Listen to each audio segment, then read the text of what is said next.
recently, Pat Beverly has weighed in on the Sixers season as far as kind of giving some pressure to Daryl Morey here. And a lot of Sixers fans are loving Pat Beverly kind of giving this added pressure to Daryl Morey.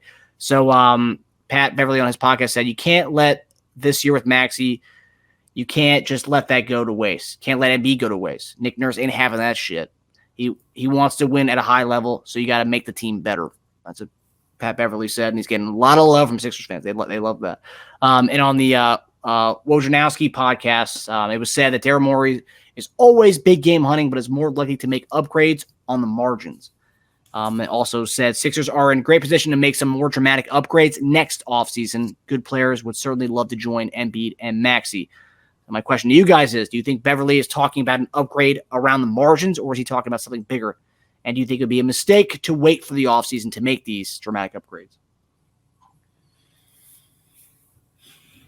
I think I don't know. I mean, I think an upgraded meaning whatever they feel makes the team better and in a better position to win a championship.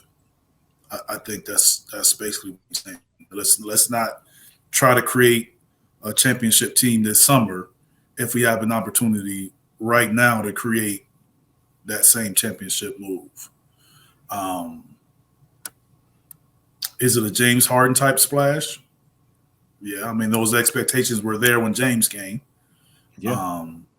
But I do think that when he says wasting their seasons or their career, I mean, he's basically saying we got to take every amount of time that we have to maximize winning the championship while Joel's playing the way he's playing and Maxey's playing the way he's playing. And 3 months from now, making that decision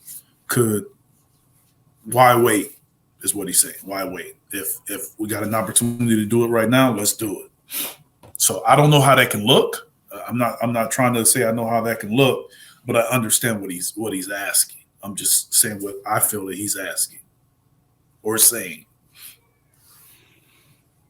But you definitely think he means making a move that'll move the needle, right? Because around the margins, just to making us marginally better, it's not really doing anything, right? Yeah, I think that if I can put it in my own words, making us better and making us a championship team are two different things, right? If I can put it in my own words, I would think that he's saying, let's not sit around and wait and for free agency and try to get a free agent to come.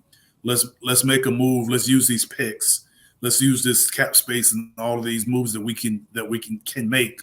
Let's do it right now. It's guys that are available right now that can help us for this season, and then build into whatever happens from there. Yeah.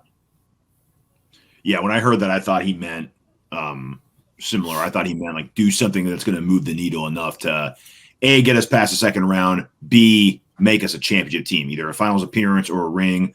Otherwise, isn't that just a waste? If you're just making a move to make us a little like a 1 or 2 plus win team, is that that's just making a move to say you made a move, right?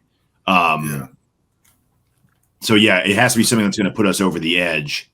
What's cool about this is though, whether it's trade to bring in a guard depth around the margins, like a Caruso or a Tyus Jones, or it's like a big piece that comes in and starts next to Maxey, like a Murray or a Levine or Bogey. Either way, Bev's going to lose minutes, right? So I think it's cool that a player is saying, bring in a guy, even if it means I sacrifice the low amount of minutes I get right now, right? I would rather us be a better team and I get less minutes than I get more minutes and us remain in this area. I think you don't hear a lot of guys say that. I think that's cool that he did that. That's why he's getting a lot of love from everybody. Yeah, as far as waiting goes, go ahead. He also, I don't particularly think that when he's talking about making that move, he's talking about making that move to impact his minutes. I do not believe that. But there's other positions that maybe can be at play, but I do not think that maybe he's talking about sacrificing minutes, but to not play, I don't think that he views this situation without him having some kind of impact on the game, because I know that he believes what he brings to the table isn't something you can necessarily find a lot in the NBA right now. Yeah, it's true. Yeah.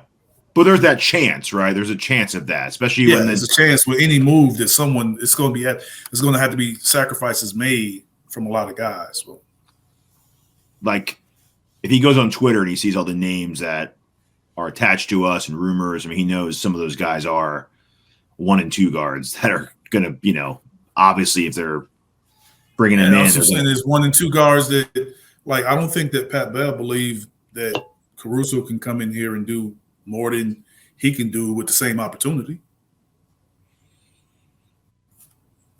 That's true. So I don't think that's the move he's talking about. Exactly. Yeah. Which is why he's saying, which is why we're saying that when he says this, it means make a needle move, not just a move. Yeah.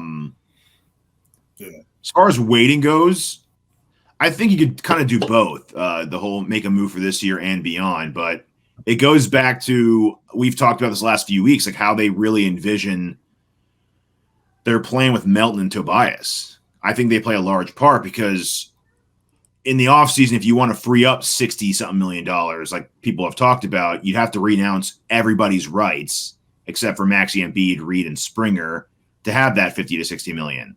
And at this point, who's that for anyway? Every week someone gets re-signed or traded to another team that we lose an option from that. So I heard that we're the free agent boogeyman and we're scaring any team that's going to try to trade for Siakam.